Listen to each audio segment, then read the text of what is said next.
Come join us and have your say. Let's talk about our way. Remember, you are not alone. Huda is the light in your home. We'll talk about Huda. We'll talk about our way. Come join us and have your say. Let's talk about our way. Remember, you are not alone. Huda is the light in your home. It's 8:30 in Nigeria, it's 9:30 in Cairo, and it's 11:30 in the Gulf. And you know what time it is? It's time for Viewers Pulse. We have a special guest, you guys, all the way here from the United States, originally from Dallas, Texas. We're going to be talking about Viewers Pulse Huda TV and his interesting story to Islam. But before I introduce him, you guys give me a phone call live at 00202 3855 248 or 249. If I say any faster, I feel like a car salesman. 00202 3855 248 or 9. Please give me a call live and give me your thoughts and your feedback and your opinion about Huda TV, what programs you would like to see in the upcoming months, including the month of Ramadan, because we are planning, if you can believe it or not, for Ramadan already, our programming, that is. Of course, we have our email, pulse@huda.tv. Please send me an email, and I will respond to you, inshallah. Let me know what scholars you'd like to see, what presenters you'd like to see, and what type of programs you would like to see. Don't forget Facebook as well, facebook.com/Huda TV. Support us, like us, and share us on Facebook. Having said that, I say that too much. Having said that, let's introduce our guest, all the way from Dallas, Texas, based here in Cairo, a journalist, a prominent American revert to Islam, Brother Ali Fluker. Assalamu alaikum, brother. Walaikum salam. Thank you. Brother, thank you for being on our program, Viewers Pulse. Actually, this program is a program where we take the feedback from the viewers, what they think about Huda TV, and also we like to interview interesting people like yourself. And as we were talking before the program, you have a very interesting journey to Islam. Perhaps we can share a little bit about that and tell us, what year did you accept Islam, or what brought you to Islam originally? Yes, thank you. Assalamu alaikum. Alaikum salam, brother. I first actually came to know about Islam as an American soldier during the American-Persian Gulf War in December of 1990. I went there to participate in the war and saw Islam being practiced for the first time there. And when I saw the Muslims there participating in the prayers, I was deeply struck by what I saw, the devotion, the commitment to the prayers. It just seemed so right and true. And also, at this time, it was the month of Ramadan. SubhanAllah, yeah. So I got to see them not only participating in prayers, but fasting for the purposes of being close to Allah. And all of this had a deep impact on me. SubhanAllah. And so this was my first introduction to Islam. But at that point, you didn't really know any Muslims. You were with the soldiers in the base, but you had seen some local people performing the prayers. So you didn't accept Islam at that point. You went back to the States, right, still as an anonymous. But you told me something interesting. You had bought a couple things for your family back home, which was? Yes, I came back to the States with 7 prayer rugs. MashaAllah. I didn't know how to make prayers. Okay. I hadn't taken Shahada, and like you said, I hadn't formed relationships with the Saudi Arabian Muslims there. But I was just so deeply impressed that I came back with a part of Islam. And then I think maybe just Allah was planting seeds at this point. Yeah, I feel the same way. Yeah, and the seeds took root, and eventually they produced fruit. So what happened after you returned to the States? You enrolled in university, is that right? That's right. And you began to meet Muslim people? Yes. My bachelor's degree is in religion and philosophy. I studied world religions, and so this gave me a bit more information about Islam that I hadn't had before. However, it was an academic study of Islam. Right. I wasn't a part of an Islamic community, but still I appreciated it because I was learning about Islam, and that just brought me, in my mind, closer to Islam and to Allah. But Islam, you said, already earned your respect when you saw the people practicing. Right? I like that term you used. Yes. Yes. But as a philosophy student, you wouldn't say they were focused on Islamic studies. Rather, they are doing a survey of all religions and philosophies, and Islam is just kind of part of that. That's right. Yeah, that's okay. right. It wasn't dedicated or devoted, not even to monotheistic religion or the so-called Abrahamic faith. It was about the major world religions. Okay. And still, Islam stuck out to you then. So did you join a community? Did you meet any people? I mean, university campus, you find any group for any issue, for any organization, you'll find them on university campuses. Yes. So did you reach out and find any Muslims? Yes. It was easy. Muslims found me. MashaAllah. There were a number of different sects or Islamic organizations represented on the college campus I attended. The Nation of Islam was there under the leadership of Louis Farrakhan. Subhanallah. There were Sunni Muslims there, and Sufi. There was a good representation of the full spectrum, like you find every. That's a good thing about American campuses. You'll find everybody. Yes, right. Yes. So you had developed a relationship with these guys, and you went from there. I guess, yeah. Yeah. I got closer to Islam. I actually took Shahada at this point. Okay. Yeah. So this would have been 1990, 95. Actually 96. Okay. So that was quite a while ago. I took Shahada initially in the United States after finishing my studies, joining an Islamic community. Okay. Yeah. Were any of your fellow soldiers interested in Islam like you, or was that something that was just you and you kept it kind of private to yourself? You know, I think in every, whether it was my colleagues, my family, the fellow soldiers that I served with, I think I was always the one that just had this special, felt a special calling by Islam. So the answer is no. Okay. No one else was interested in Islam except as a novel, foreign, exotic thing. Okay. But it served more of a it was deeper than that for me. Yeah. Okay. But do you feel they respected it? I think there was respect there to some extent, but I mean, it's difficult to say what they were really thinking and feeling. Yeah, of course. Yeah, it's not that easy. But that's an amazing story because, subhanAllah, I've heard one brother tell me the same thing, and it always shocks me. You have to be an open-minded person, and Allah has blessed you with this, and you accepted Islam, or this opened your eyes to Islam in the Gulf. So let's fast forward now, 1996. You take your Shahada. What happens after the Shahada? Because myself included, I became Muslim, and somehow your Christian family you're kind of estranged from them. And sometimes the Muslim community always isn't, there with open arms for you. You don't have any Muslim friends yet. You don't know your religion yet. So was there kind of some obstacles in your way after accepting Islam, or was it a smooth path? It's not easy being an American convert into Islam. It's possible. There are many people who do it, probably by the millions. Right. It wasn't, in my case, it wasn't easy. I got swallowed up by a combination of social pressures, anti-Islamic sentiments. This is pre 9/11 even. Yes. Yeah, sure. But it was still there. The movies, negative images of the Arab world in general, and Islam, and the depictions of Islam and Muslims it's not really balanced and fair or accurate. Sure. So and then of course the family is pulling you. They want you to be connected with them and the roots and the history and so I just got swallowed up, and I lost the connection I had with the Islam before I could really cement myself in Islam. I agree with you because a lot of people don't realize, look, this is our culture as well. These Christmas parties and Thanksgiving dinner and Easter, it's not so easy to tell all your family, your cousins, your aunties, your uncles, hey, sorry guys, I'm not coming, I'm not practicing this religion anymore. Because we grew up and that's all we knew. So it's a little bit difficult this transition period. I went through it as well. So it's interesting to say the least.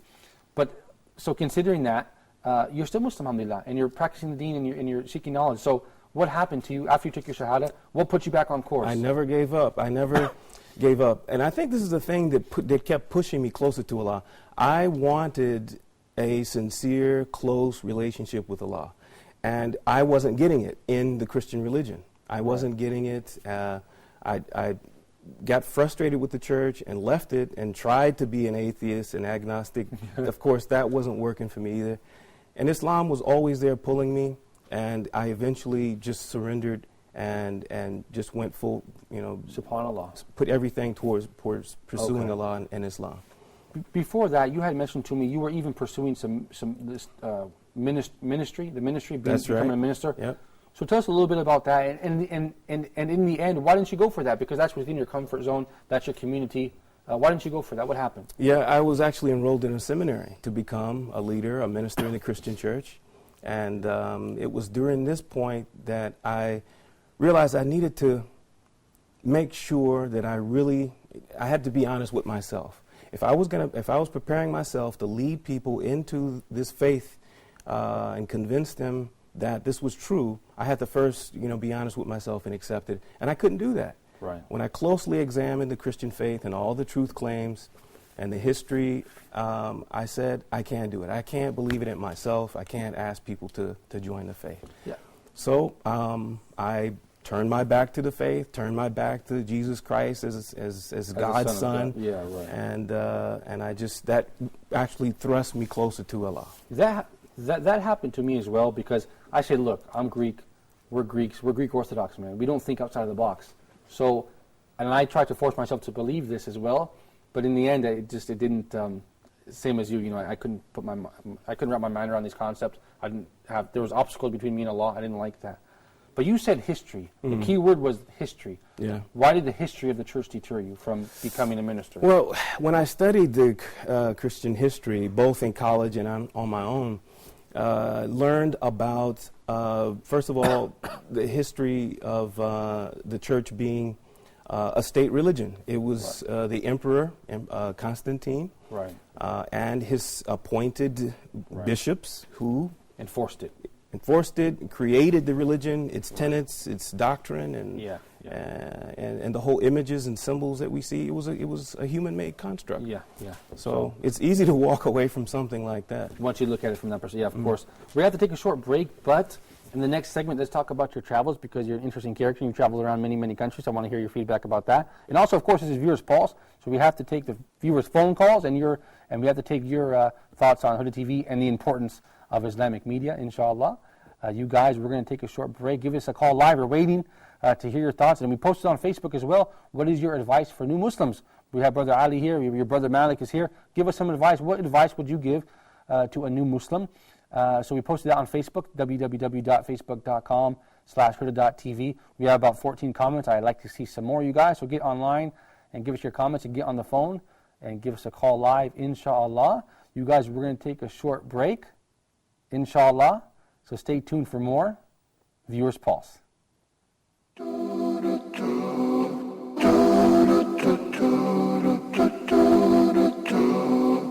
In a game of golf, both the caddy and the golfer have the same goal: to get the ball into the hole. Interest-free banking is similar.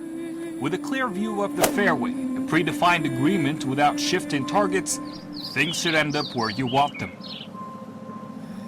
Your deposits are safe, and your funds are ethically managed with a transparent and equitable approach to sharing risk and reward.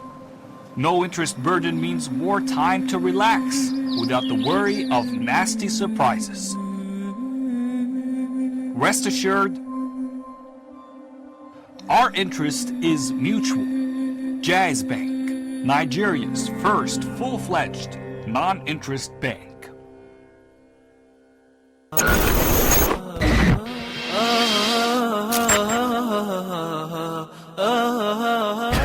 Welcome to Tech Talk. I'm your host, Omar Shear. This season of Tech Talk, we will focus specifically on the internet. A student would type their paper, and instead of handing me a hard copy of their paper, they would upload it to this learning system, this e-learning system. I have some great experience when it comes to technology, and in particular, internet technology. Call to action is something that we do in our day-to-day lives, and maybe we don't realize it. Now we want to discuss, after you have a product and you have a website and you have a way to communicate with your customers, which would be your email marketing system, now it's time to take the money from the customer.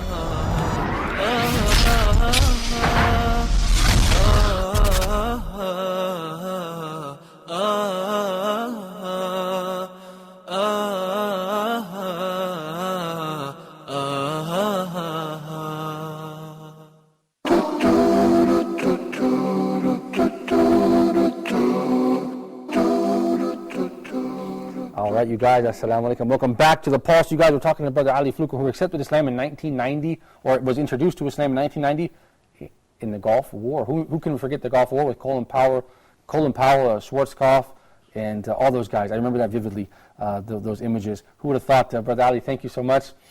We actually have a phone call from Dr. Montasser from Egypt. Assalamu alaikum, doctor. Thank you for calling. Wa alaikum assalam wa rahmatullahi wa barakatuh. I'm really, really pleased to watch our brother Ali on Huda TV. Barakallahu feek. Thank you, doctor. Brother Ali accepted Islam several years ago. Now he's here in the Middle East with us, and we're very pleased to have him. It's a pleasure to have him. I just would like to welcome him as a brother, and I would like to say that welcome to the right path. Thank you. Barakallahu feek. Thank you so much, Doctor. I certainly appreciate it. Thank you very much. And I would like to say just a quick word to Ali, if Go I ahead. can. Go ahead. Yes, of course. Go ahead. Can I say something to Ali? Yeah, of course. Go ahead. Go ahead. Good. Go ahead. Ali, Yes. we love you for Allah. We're very happy to have you. And we would like to see more of you with Al-Huda and with all the Islamic channels. Inshallah. May Barakallahu God feek. bless you. Thank you Thank so you much. so much. We certainly appreciate it. That's where we're getting the love from all the people here, mashallah. So, you decided now, you accepted Islam, and you were living in Dallas, Texas. Yes. So how does that work, being Muslim and living in the States, in the South particularly? I mean, was it the environment that you're looking for? Not to be a Muslim. The work that I did in particular brought me closer to the difficulties that Muslims face and Arab people face in American society.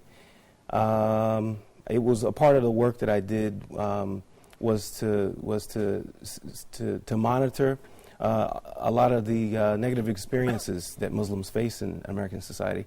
So, and then of course, the pressures, the culture, made it difficult. And so I said, if I really want to get close to Allah, the best way is to immerse myself in an Islamic society. Right, okay. And so that's what I did. That's what I came in That's for. a big decision for anybody to make. And, I made the same decision as well, but especially for Americans, it's hard for us to get out of the 50 states because America's so big.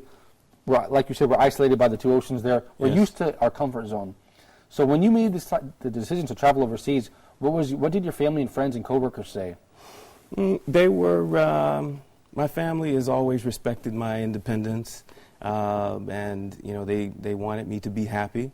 They were supportive, and of course, there was some difficult goodbyes. Right. Yeah. And that's to be expected. My wife is still in America. Okay. And my daughter, and so hopefully before long, we can get back together. Inshallah. Yeah. And we do have a phone call from Sister Abdullah from Cairo, Egypt. Assalamu alaikum, sister. Thank you for your call. Alaikum assalam wa rahmatullahi wa barakatuh. We certainly appreciate it. Do you have any words for us? And Brother Ali, who's a new Muslim, go ahead. Yeah, just from my personal experience, I think there is I would just any new Muslim differentiate between the cultural practice and the Islamic practice, or the traditions and the real Islam, because sometimes it's getting confused between it can easily confuse between what traditions and what's the real Islam thing, and a small it's my personal opinion. I think maybe just a small understanding for why some Arab are doing such things from a tradition way, okay, but they are not they are, of course, they are good Muslims and everything, but they are not they are not kafir, or they are not like this, or they are not, maybe sometimes they are doing out of ignorance, Yes, or sure. they are doing it out of it's just a tradition they have been used to for a million years. Sister But Mo- at the end, if they knew about the right thing, they will follow it. So just for a new Muslim, I hope he wouldn't get confused between what they are doing as traditions and the real Islam. Especially those Egyptians, sister, because they have too many cultural practices. We have to be careful about those Egyptians, you know what I mean? Yes, true. Yeah. I'm just teasing. Can I ask? Go ahead. Can I, maybe just one or two examples that Yeah, there you come go. to mind? Yeah, give us one or two examples before we take the next phone call about a cultural practice in Egypt that's not an Islamic practice. Go ahead. Maybe there is a lot. In the Egyptian culture, there is a lot. But at the end, people here are very kind, and they are thinking about it all the time. From maybe they wanna to let their family happy or something like that. But it's away from Islam. But at the end, if they know the reality, or if they know what is the right thing, they will follow it. I'll tell you what, sister. How about eating full every day? I thought it was like the sunnah of the Prophet ﷺ. They said you have to eat full every day. I said we have to eat full every day. SubhanAllah. Thank you so much, sister. Thank you. Please, Abdullah, don't make any more food for your husband, because it's not part of a religion. You don't have to eat full every day. Thank you so much for your call. I certainly appreciate it. Unfortunately, we have to take the next call. Brother Bukhari from Nigeria. Assalamu alaikum, brother. Oh, Brother Bukhari, I'm sorry. We kept you on the line for too long. I shouldn't say unfortunately. Brother Buhari is actually a viewer of ours. He's emailed me many times about the satellite coordinates in Nigeria because we had changed those. So he updated us and gave us some information about that. So Brother Buhari, please give us a call back, inshallah. So you left the United States, Brother Ali, going back to our story, and you traveled to an interesting country that people might not expect. People think, okay, he went to the KSA, he went to the Gulf, maybe Egypt, but you actually traveled to an African country, Yes. which is Uganda. So tell us about that. Well, my wife is Ugandan. She's from Uganda. That's the connection. Yes, and the first year that we were married, we actually lived in her country. Subhanallah. And this was recently. This wasn't the time of our friend Idi Amin. No. He was long gone by this time. Yeah. In fact, though, he actually passed away while I was in Uganda, 2004. Can you say that one more time? I'm sorry. He actually passed away. He was living in Saudi Arabia at the time. Oh, right. And he passed away while I was in Uganda. And you had told me he actually offered aid to Great Britain. Is that right?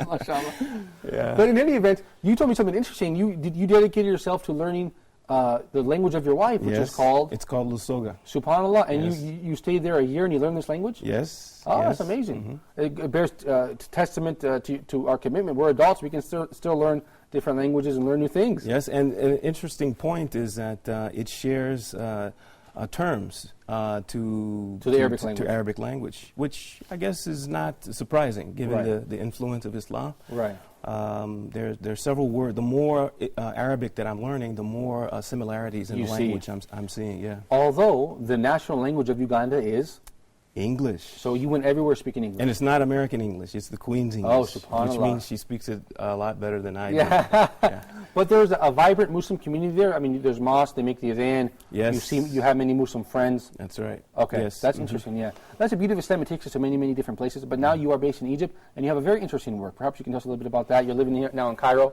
Yes. And you're working as a? I work downtown with Al Gomrea, the English publication called the Egyptian Gazette. MashaAllah. I'm an editor for them. Great. I just help by doing editing for their articles. I do all their articles, anything they need help with, and also teach a little English to some of the journalists. Yeah, that's great. Yes. But compare and contrast Egypt and Uganda. Here we're living very urban life here in Cairo. I would imagine Uganda is something like that. There are urban centers in Uganda, but there are few. The majority of the country is rural. Okay. You've got, of course, the capital city, Kampala.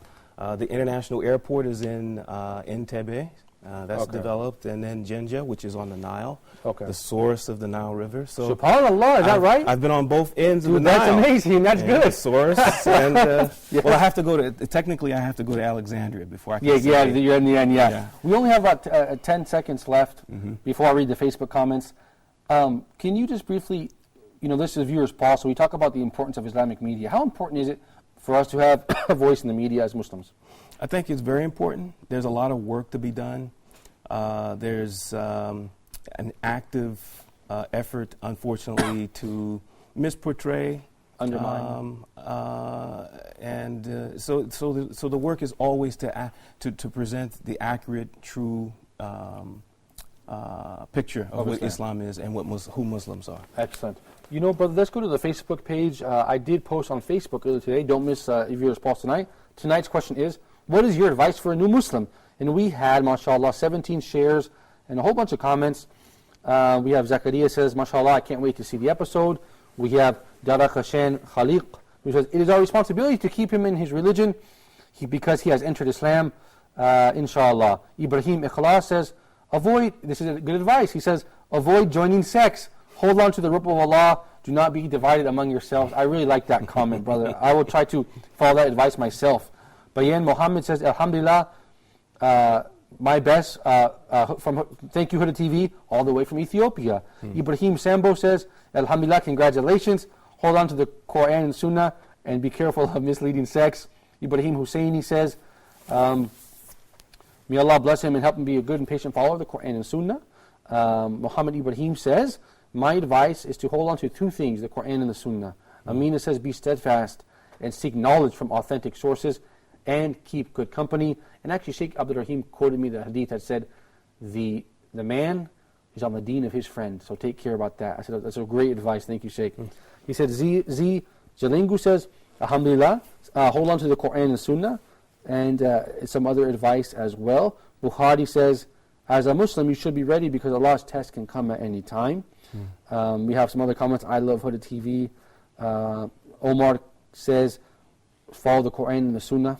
Muhammad Badr says, well spoken. And that's about all the time we have.